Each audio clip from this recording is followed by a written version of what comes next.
Indonesia.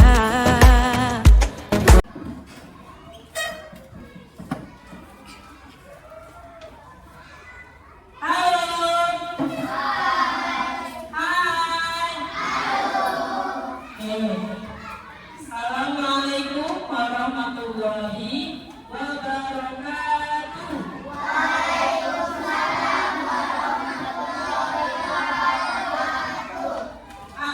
Kurang semangat. Baik, sekali lagi. Assalamualaikum warahmatullahi wabarakatuh.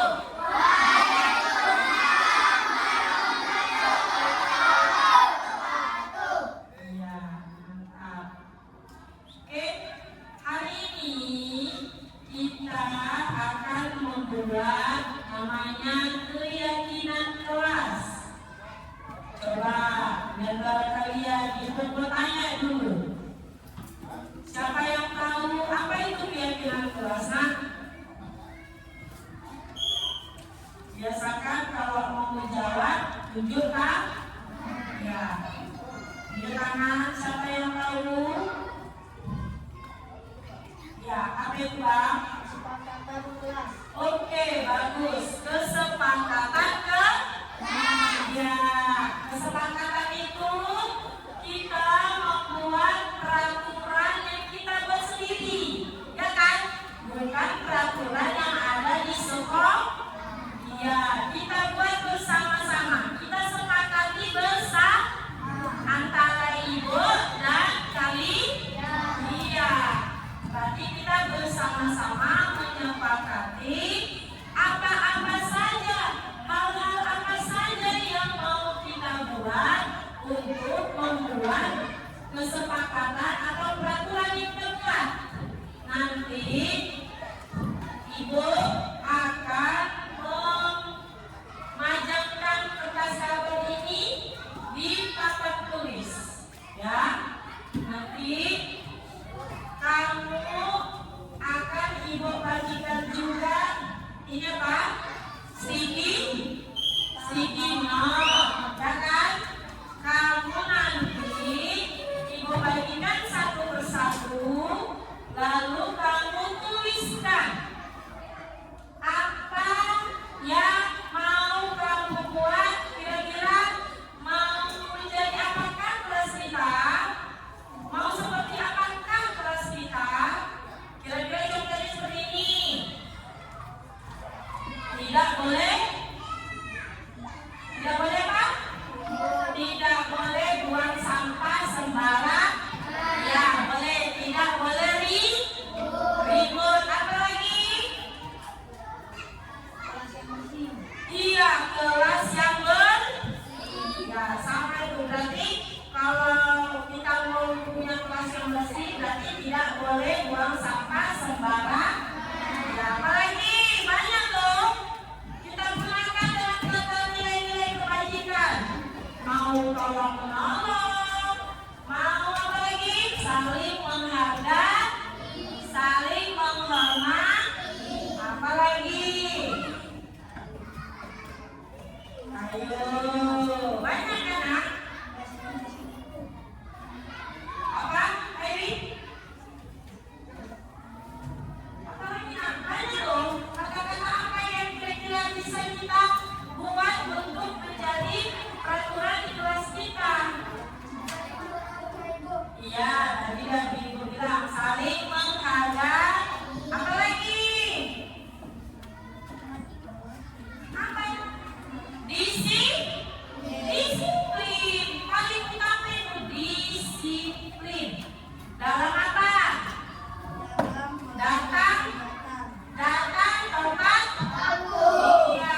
kamu tuliskan satu malam satu. Mau kamu buat apa? Pendapatmu nanti kita buat. Dan Mengikuti arahan guru. Mengikuti arahan guru. boleh mendengarkan guru, mengikuti arahan saya.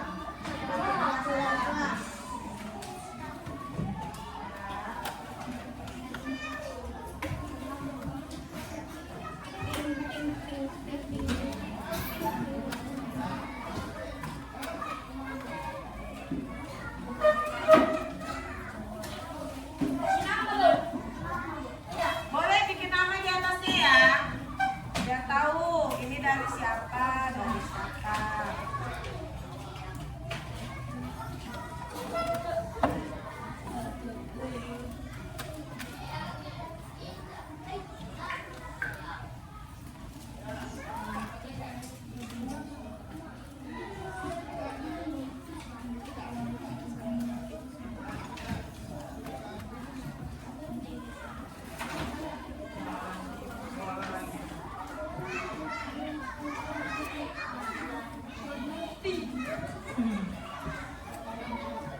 Kertasnya aja pink, artinya kan nggak pink. Pink khusus untuk kamu. Oke. Oke, sudah bisa ya kalian buat.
Merek nggak? Merek?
Lagi nak?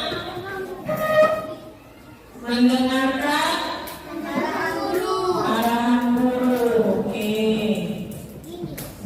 Mendengarkan arahan guru.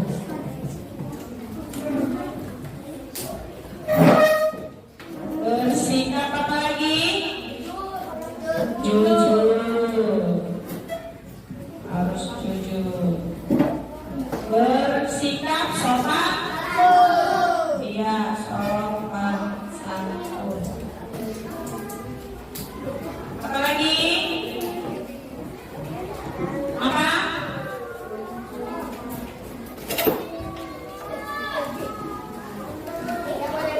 Tidak boleh itu sudah masuk ke menjaga ketertiban. Oh iya, balik kalau menolong. Saling menolong ya. Tidak boleh membuli. Tidak boleh membuli itu udah masuk saling menyayangi. Ayo apalagi disiplin itu sudah yang pertama. Berbahasa yang baik, iya bagus. Berbahasa yang baik. Oke, sudah cukup lah ya kira-kira ya. Oke, dari semua yang kamu tuliskan di kertas karton ini, inilah Ibu simpulkan. Kira-kira di antara ke-10 ini, inilah kesepakatan kelas kita yang akan kita ubah menjadi keyakinan kelas. Coba Ibu minta dulu satu persatu ya dari kelompok sini. Bacakan dulu nih. Nomor 1 apa? Di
Oke, ready.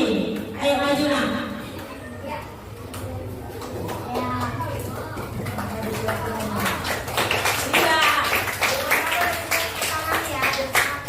Oke, kita sudah membuat keyakinan kelas. Jadi ini jangan kita langgar. Ini juga termasuk pelajaran. Dan juga kita sudah Dari awal Ibu sudah membagikan dari awal ibu juga sudah membagikan tentang 16 lalu kita tulis dan kemudian kita tempelkan di poster kesepakatan kelas.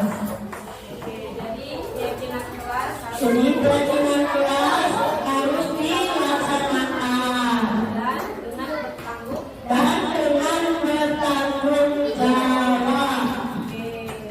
Oke, terima kasih.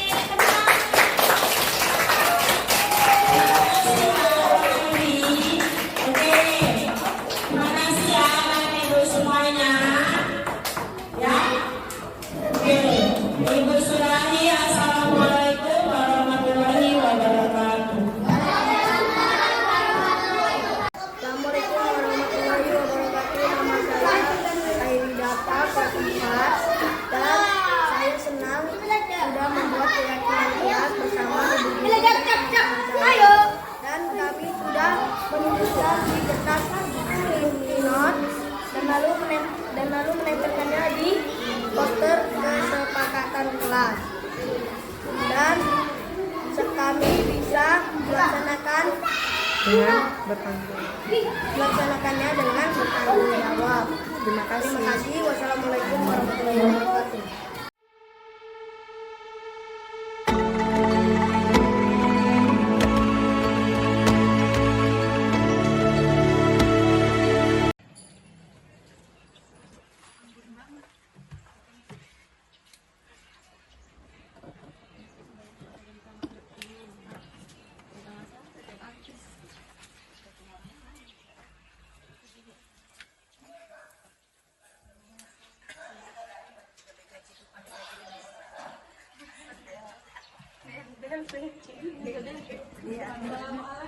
Waalaikumsalam.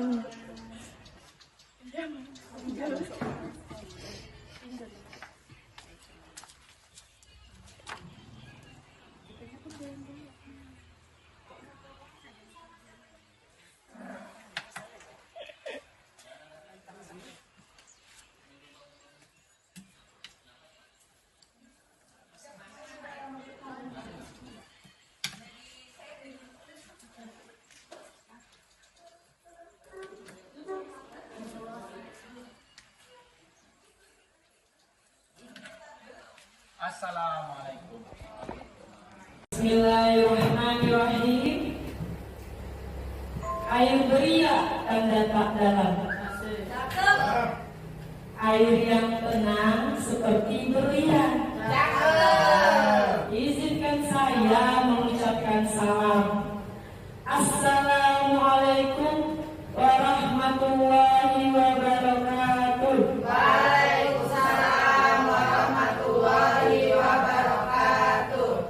Alhamdulillahirabbil alamin. Wassalatu wassalamu ala asrofil anbiya'i wal mursalin wa ala alihi wa sahbihi ajma'in, amma ba'd. Puji syukur kita ucapkan kepada Allah Subhanahu wa taala karena rahmat dan ridhonya kita dapat berkumpul di ruangan ini untuk mengikuti acara kegiatan diseminasi, penyebaran dan pemahaman tentang budaya positif.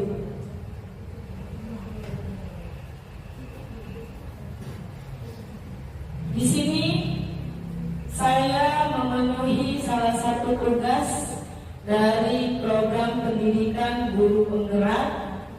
Bersama saya Si Atika Yati, SPD, calon guru penggerak angkatan 11 dari Kabupaten Serdang Bedagai. Dan selanjutnya, agar acara ini berjalan dengan lancar dan membawa keberkahan,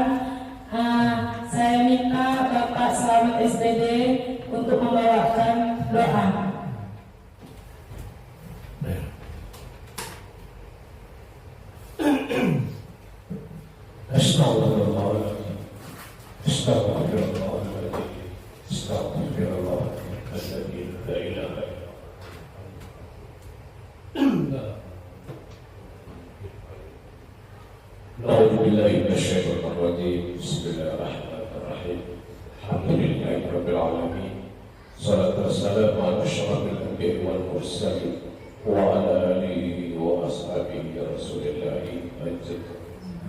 اللهم صل وسلم وبارك على سيدنا محمد وعلى آل سيدنا. اللهم اغفر لنا ذنوبنا ولوالدينا وارحمهما كما ربيانا صغيرا. اللهم افتح لنا أبواب الخير وأبواب البركة وأبواب النعمة وأبواب السلام وأبواب القوات وأبواب الصحة وأبواب العافية وأبواب الجنة. اللهم من كل بلاء في الدنيا وعذاب الآخرة. اللهم أنزل رحمة ونعمة وسلام وعافية hadirin برحمتك يا أرحم الراحمين. ربنا ظلمنا أنفسنا وإن لم تغفر لنا وترحمنا لنكونن من الخاسرين. ربنا يا الله آتنا في الدنيا حسنة وفي الآخرة حسنة وقنا عذاب النار. والحمد لله رب العالمين.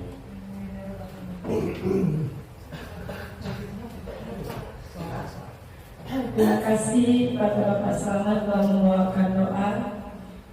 Ya, acara selanjutnya arahan dan bimbingan dari Bapak Kepala Sekolah SD Negeri 104303 Kampung Ibus, Bapak Muhammad Ramli SAG MK. Kepada Bapak saya persilahkan.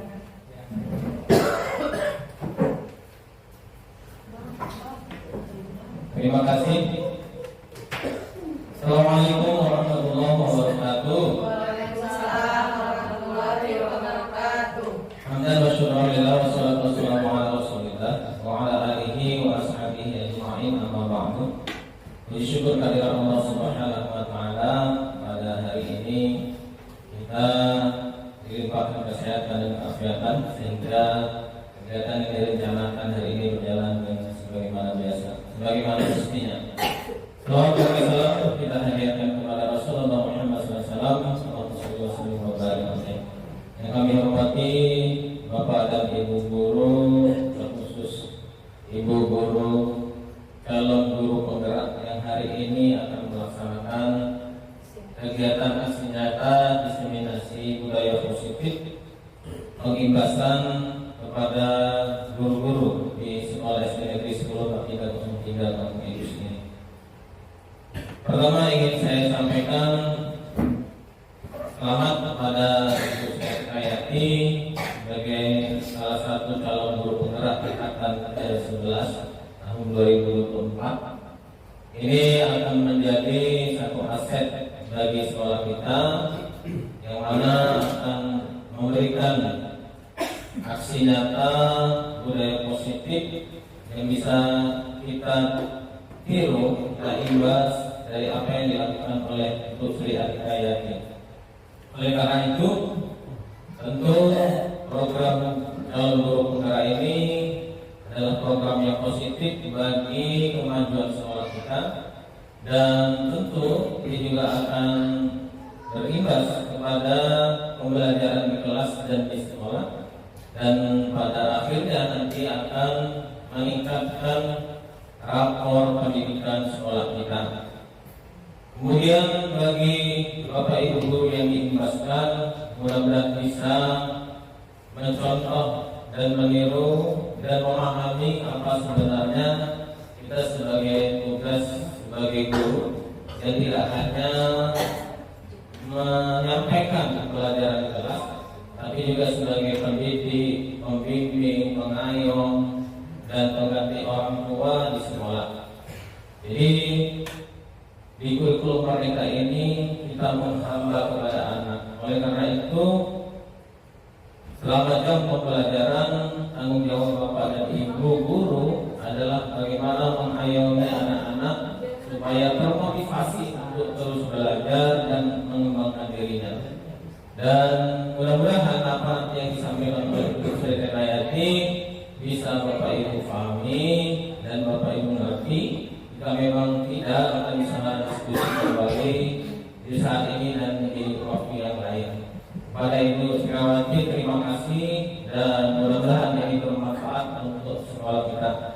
Lebih kurang mohon maaf. Wassalamualaikum warahmatullahi wabarakatuh. Terima kasih kepada Bapak Muhammad Ramli atas arahan bimbingannya serta motivasi untuk saya dan untuk kita semuanya. Mudah-mudahan bisa menjadi motivasi untuk saya sendiri secara internal untuk menjadi yang lebih baik lagi. Nah, terima kasih. Ya, Bapak Ibu, sebelum kita ke intinya, saya mau explain dulu kita bersama.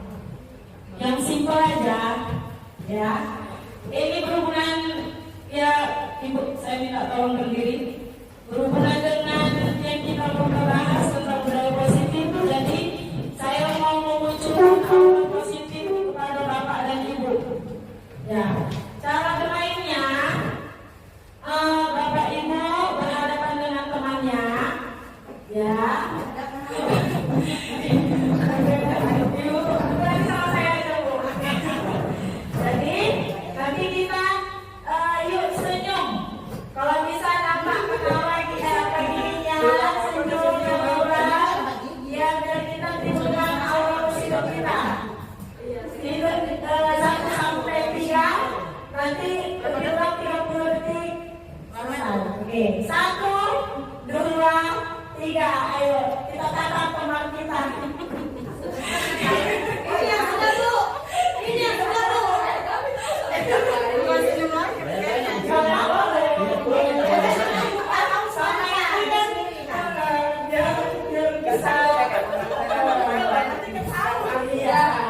Oke, terima kasih Bapak Ibu. Ya, ini mungkin bisa menjadi salah satu referensi kita untuk kita terapkan kepada anak didik kita ketika jam-jam rawat, ya kan Bu? Lagi ngantuk, ya kan? Menunggu jam pulang bisa kita terapkan pada anak. Pasti ketawa, ya kan? Walaupun cuma senyum aja melihat wajah temannya seperti itu. Oke, selanjutnya. Nah, sekarang kita buat dulu kesepakatan kita bersama, Bu. Di dalam acara ini, di sini sudah ada pemantiknya. Saya buat yang pertama, menghargai siapapun.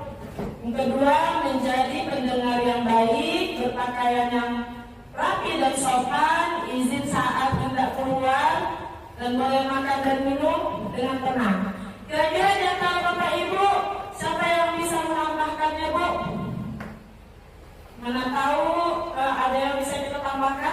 Ya, apa Bu? Ekornya silent dulu. Oh iya, boleh nanti kita tambahkan ya Bu. Di sini peraturannya apa kesepakatan kita ada di silent. Biar lancar acara kita sampai selesai. Okay. Nah, sekarang yang mau saya paparkan adalah tentang konsep inti budaya positif.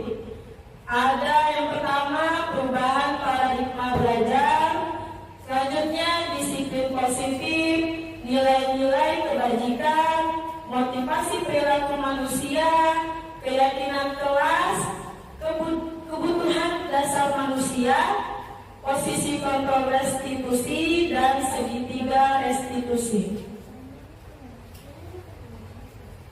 Nah, di sini ada pembahasan tentang pembelajaran dengan paradigma baru. Kalau sudah ada namanya yang baru, berarti sebelumnya ada yang lama, ya kan Bu Pak? Jadi kira-kira yang dimaksud dengan pembelajaran paradigma yang lama itu apa itu? Ada yang Bapak Ibu bisa tahu? Kalau paradigma pembelajaran yang dulu atau mungkin yang pernah kita lakukan, yaitu pasti dalam pembelajaran di kelas anak-anak itu cuma berpusat pada kita, ya kan Bu? Atau biasa kita sebut dengan teacher center. Jadi anak-anak itu cuma hanya menunggu arahan dari gurunya saja. Itu paradigma yang lama. Jadi anak-anak itu nggak tahu harus berbuat apa. Nah, kalau sekarang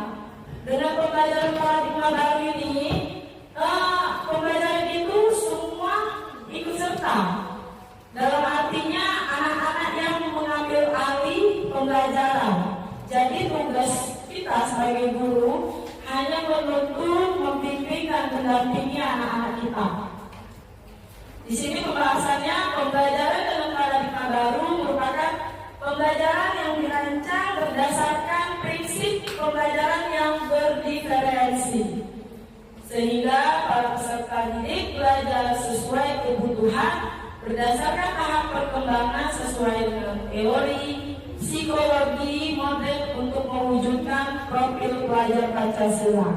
Nah, karena di sekolah kita sudah kita terapkan dari kelas 1 sampai kelas 6, kita pembelajarannya memakai dengan kurikulum merdeka. Nah, ciri khasnya sudah ada, yaitu dengan adanya profil pelajar Pancasila. Di sini dalam profil pelajar Pancasila sudah ada nilai beriman, bertakwa kepada Tuhan Yang Maha Esa dan berakhlak mulia. Jadi anak-anak kita harapkan memiliki nilai yang beriman pastinya, iman, bertakwa, dan pastinya berakhlak mulia. Yang kedua, berkebinekaan global. Ketiga, bergotong royong. Bergotong royong ini bukan dalam arti dia biasanya piket setiap harinya, atau biasanya bergotong royong di hari Jumat bersih. Nah, tetapi bisa kita terapkan dalam arti gotong royong itu dalam membuat suatu proyek. Biasa kita membuatnya dalam pembelajaran P5, ya kan, membuat proyek. Jadi di situ anak-anak saling berkolaborasi antar guru dan juga temannya. Lalu ada nilai kreatif. Kalau kreatif berarti anak-anak itu diharapkan memiliki nilai kreatif dalam pembelajarannya, seperti dalam proyek P5 itu juga. Lalu bernalar kritis. Bernalar kritis berarti anak-anak bisa memecahkan suatu masalah. Dan yang terakhir, mandiri. Nah, tadi temanya budaya positif. Kalau sekarang ini yang dibahas adalah disiplin positif. Bapak Ibu dan Bapak Ibu pernah dengarkan arti dari disiplin positif? Kira-kira disiplin itu apa? Bisa? Disiplin? Ya, apa Bu? Menurut saya disiplin itu ialah menghargai waktu, tidak terlambat ke sekolah misalnya. Oh ya, berarti kira-kira lebih mengacunya kemana Bu? Berarti dia penerapannya kan Bu, perilaku, kebiasaan ya kan Bu. Nah, itu contohnya perilaku yang harus kita terapkan untuk mendisiplinkan diri kita. Itu tadi contoh Ibu bilang, menghargai waktu, tidak terlambat, itu. Nah, di sini disiplin positif itu merupakan suatu cara penerapan disiplin yang mengajarkan anak untuk bertanggung jawab dan menumbuhkan kesadaran dirinya berdasarkan nilai-nilai kebajikan. Yang tadi Ibu Mili bilang, nilai-nilai kebajikan yang tadi menghargai, saling menghargai, disiplin, tepat waktu, menghormati, ya Bu. Oke. Dan disiplin positif ini lebih mengarahkan ke arah disiplin diri, membiasakan dirinya. Jadi dari disiplin diri itu akan timbul nilai internalnya. Jadi bukan eksternal. Kalau eksternal itu dia dari luar, dari dorongan luar, yaitu dari orang lain. Mungkin si anak ini tadi takut terlambat karena apa? Karena takut dimarahi gurunya. Berarti dia kalau mau cepat datang, berarti untuk menghindari hukuman atau marah tadi dari gurunya. Jadi dia maunya cepat datang. Tuh. Dan disiplin diri ini juga dapat membuat murid lebih memahami dan menyadari berdasarkan motivasi internal. Ya, tadi yang sudah saya sampaikan, dia tidak ada paksaan, tidak ada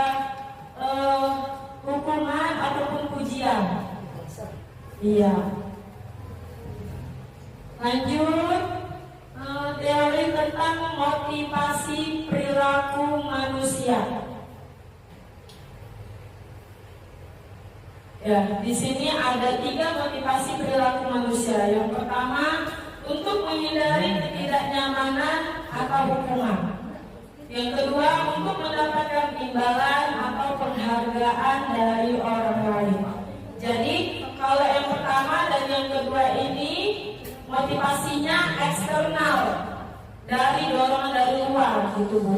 Kalau yang terakhir ini untuk menjadi orang yang mereka inginkan dan menghargai diri sendiri dengan nilai-nilai yang mereka percaya. Kalau ini lebih baik motivasinya dari internal, dari dirinya sendiri. Nah, di sini ada ilustrasi Bapak Ibu. Bisa kita jawab bersama, hukuman atau konsekuensi. Yang pertama, membersihkan coretan yang dibuatnya di meja tulis. Yang kedua, murid diminta push up 15 kali karena tidak menggunakan masker ke sekolah. Yang ketiga, berdiri di depan kelas sambil mengangkat kaki 1 karena tidak bisa menjawab pertanyaan. Dan yang terakhir, membersihkan tumpahan air di meja tulis karena tersenggol saat belajar. Bapak Ibu, coba yang pertama ini kira-kira hukuman atau konsekuensi? Ya, konsekuensi. Kalau yang kedua, hukuman. Yang ketiga, hukuman. Yang keempat, konsekuensi. Ayo kita lihat, benar nggak jawaban kita tadi Bapak Ibu? Iya, benar. Ya, jadi ya, perbedaan di antara hukuman atau konsekuensi tadi, kalau hukuman dia datangnya tiba-tiba, dia tidak tahu apa yang terjadi yang akan datang.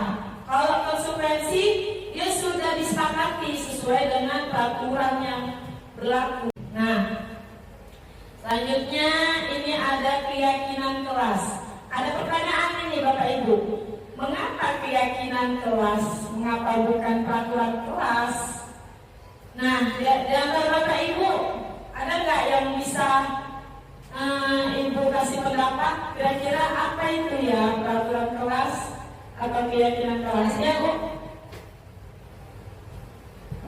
Menurut saya Bu, kenapa bukan peraturan kelas, kenapa menjadi keyakinan kelas? Karena kalau peraturan Bu itu yang memutuskan hanya guru, tapi kalau keyakinan kelas itu diputuskan bersama guru dan siswa. Terima kasih Bu Dewi. Ya, luar biasa. Terima kasih ya Bu Dewi. Terus jawabannya itu sangat mendekati dengan sempurna. Kenapa? Kalau peraturan itu hanya gurunya yang buat aturannya. Jadi buat hanya cuma mengikuti. Kalau keyakinan itu, guru berperan untuk mewujudkan terbentuknya keyakinan sekolah atau kelas dengan adanya kesepakatan antara guru dan murid. Jadi harus bersama-sama menyepakatinya. Lalu keyakinan kelas itu berupa dengan pernyataan-pernyataan universal yang mudah diingat, yang mudah dipahami, dan harus diterapkan di lingkungan sekolah. Nah, ini contoh dokumentasi yang sudah saya terapkan di kelas saya, kelas 4. Di sini anak-anak menempelkan post-it-nya dengan hasil yang pemikiran mereka ditempelkan di papan tulis. Lalu kami bersama-sama membuat menyimpulkan hasil dari keyakinan kelas, yaitu ada saling menghormati atau menghargai, disiplin, jujur, memberdayakan 5S, berpartisipasi atau aktif dalam pembelajaran, dan menjaga ketertiban. Nah, biar nggak suntuk ya Bapak Ibu, biar agak relax, yuk kita ice breaking lagi Bapak Ibu. Iya. Oke, ya saya minta Bapak Ibu, ya Bapak Ibu bisa berdiri, Pak Bu, biar nggak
Oke, terima kasih.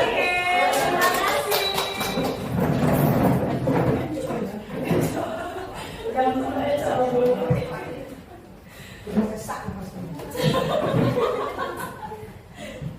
Gak ada oksigen di pasar. Oke. Jangan Bu, jangan apa lagi ya Bu. Oke, dari yang selanjutnya kebutuhan dasar manusia. Kira-kira di antara Bapak Ibu, ya kan, kita sebagai manusia pasti banyak butuhnya. Yang sangat mendasar, kira-kira apa yang Bapak inginkan atau Ibu inginkan? Ada yang mau dijawab? Makan Bu.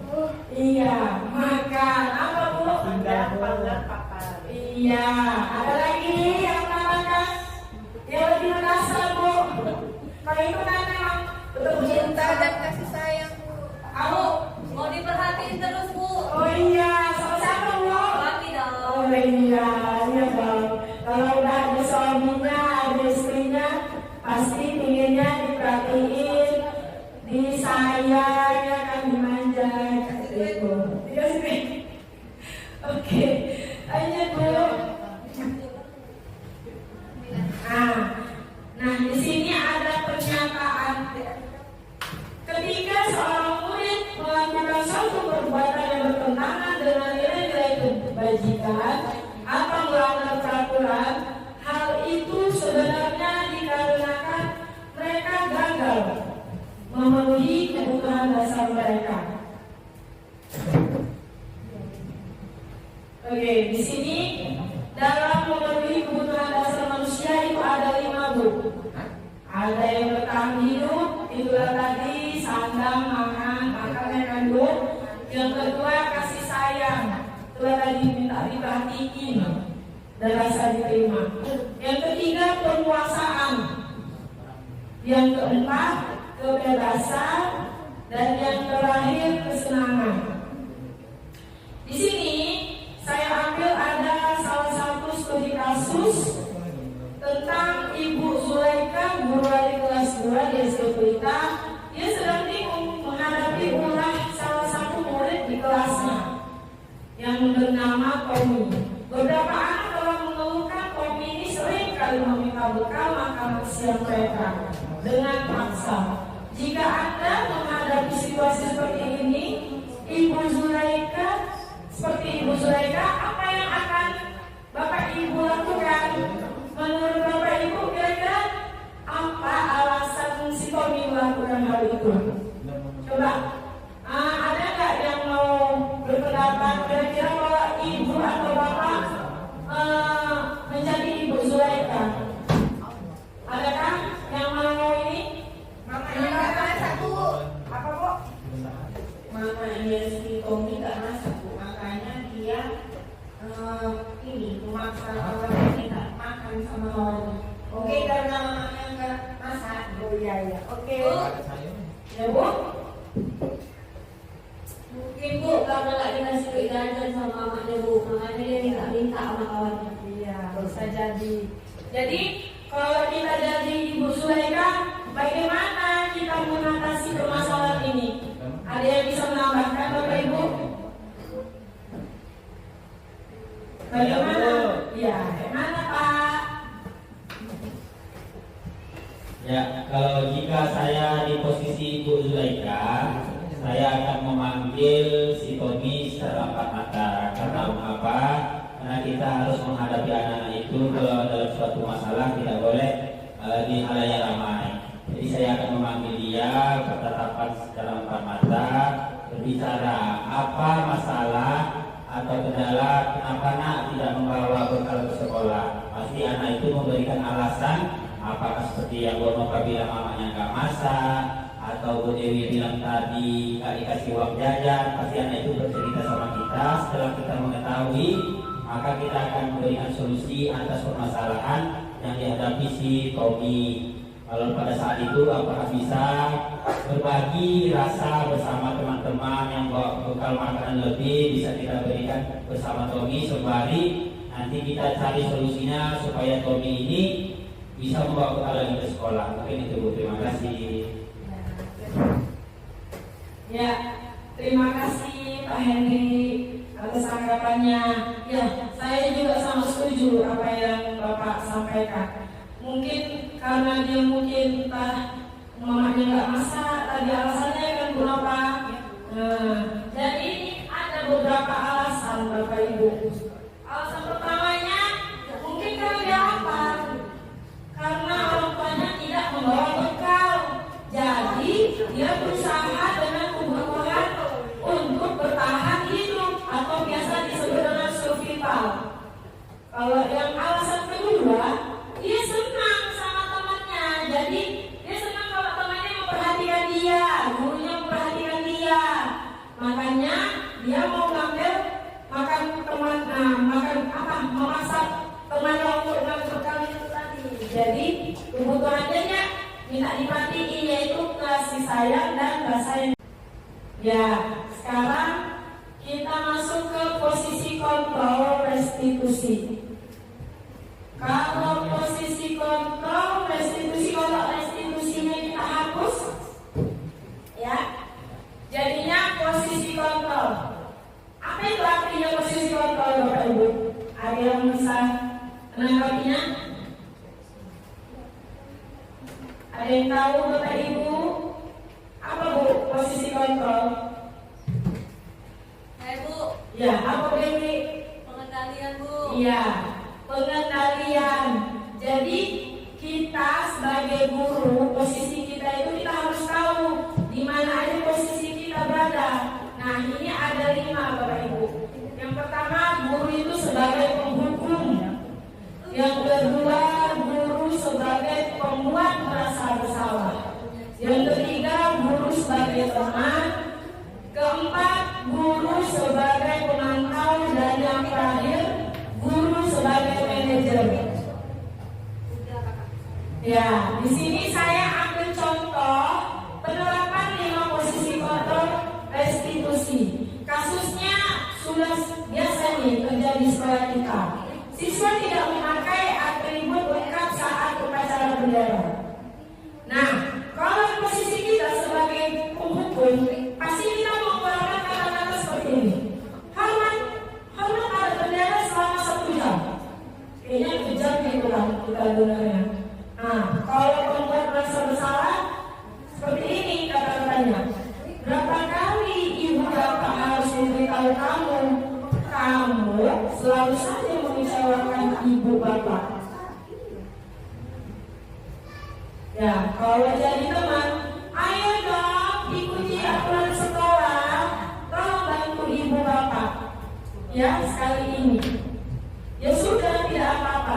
Lain kali jangan sampai berbuat seperti ini lagi ya. Kalau jadi pemantau, kamu sudah melanggar peraturan sekolah. Kamu tahu konsekuensinya? Setelah upacara, kamu beri atributnya fotografasi dan jangan diulangi lagi. Yang terakhir, menjadi manajer. Apakah kamu tahu kesalahanmu? Kira-kira bagaimana kamu memperbaiki kesalahanmu? Ya, oke. Ya, di sini sudah ada tabel 5 posisi kontrol, Bapak Ibu. Kalau kita sebagai guru menjadi penghukum, pembuat rasa bersalah, identitasnya itu gagal, Bu. Nah, karena kontrolnya dari luar, bukan dari dirinya sendiri, bukan dari dalam. Kalau teman dan pemantau, identitasnya mungkin bisa berhasil atau sukses, tapi kita tidak bisa juga mengontrolnya.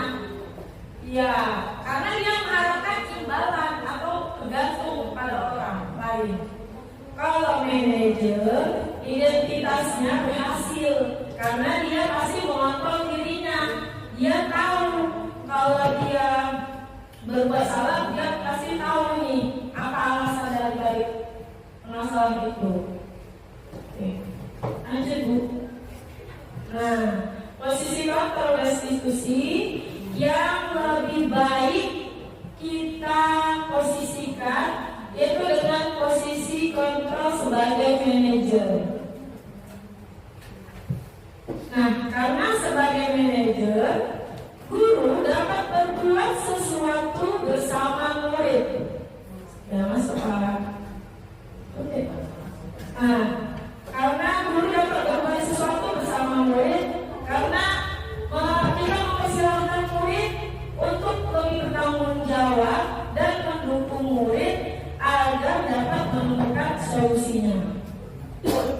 Selain itu, posisi manajer mengacu pada restitusi yang dapat menjadikan murid sebagai manajer juga pada dirinya, sehingga dapat tercipta identitas positif pada diri murid. Oke, nah yang terakhir nih, segitiga restitusi. Kayaknya dengar kata segitiga restitusi itu masih asing ya kan Bapak Ibu? Iya, saya pun baru tahu pun semenjak saya menjadi guru penggerak, calon guru penggerak. Ya, jadi inilah ada 3 tahapan dalam segitiga restitusi. Yang pertama, kita menstabilkan identitas. Yang kedua, validasi tindakan yang salah. Dan yang ketiga, menanyakan keyakinan. Nah, di sini tugas kita sebagai guru untuk menstabilkan identitas, kita lakukan berdasarkan prinsip bahwa membuat kesalahan itu adalah bagian dari proses pembelajaran. Jadi yang nantinya negatif, ya, yang dia lakukan negatif, nanti akan berubah atau bergeser identitasnya yang gagal itu tadi menjadi ke arah identitas yang sukses atau yang lebih baik lagi.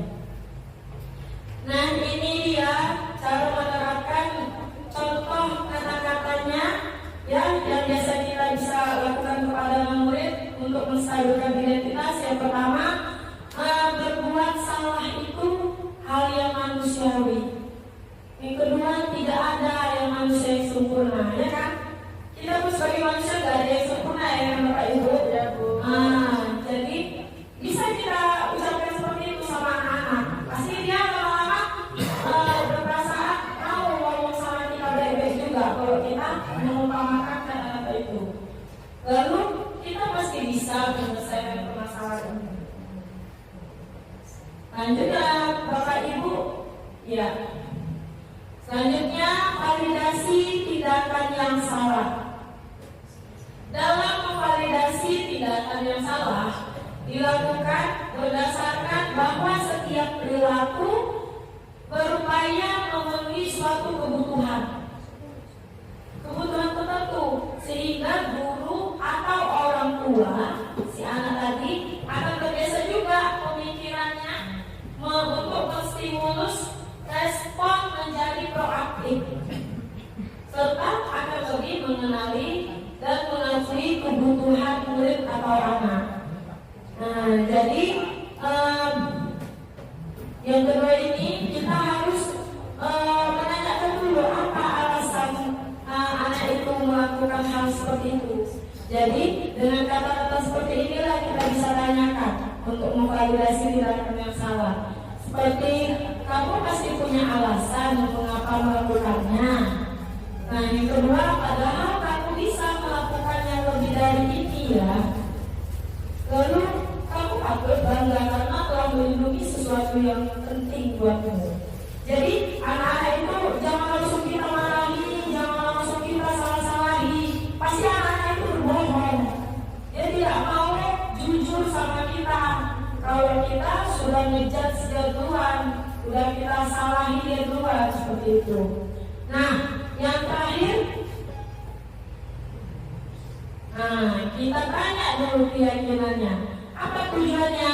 Dalam menanyakan keyakinan ini dilakukan dengan memberi pertanyaan-pertanyaan yang lebih bermakna kepada murid kita atau anak untuk memunculkan motivasi secara intrinsik, internal intrinsik itu sama pengertian Bu, pada diri dia sendiri, pada diri sendiri, sehingga mampu mengaitkan keyakinannya dengan tindakan yang salah. Nah, ini dia contoh pertanyaan untuk menanyakan keyakinan. Yang pertama, apa nilai yang kita percaya di keyakinan kelas kita? Nilai-nilai apa yang telah kita sepakati? Lalu kelas yang ideal itu seperti apa sih menurut kamu? Dan kamu ingin menjadi anak yang seperti apa? Nah, itulah dia Bu. Jadi kita sebagai guru yang baik, sebagai guru yang bijak, alangkah baiknya kita harus bisa memiliki kemampuan dalam mewujudkan budaya positif di sekolah. Karena budaya positif tersebut dapat dijalankan dengan menerapkan konsep-konsep yang sudah saya paparkan tadi Bapak Ibu, dari disiplin positif, motivasi perilaku manusia, keyakinan sekolah atau kelas, kebutuhan dasar manusia, posisi kontrol restitusi, dan segitiga restitusi. Ya, karena jadi menurut saya pembelajarannya tadi mudah-mudahan ya saya harapkan dilihat dari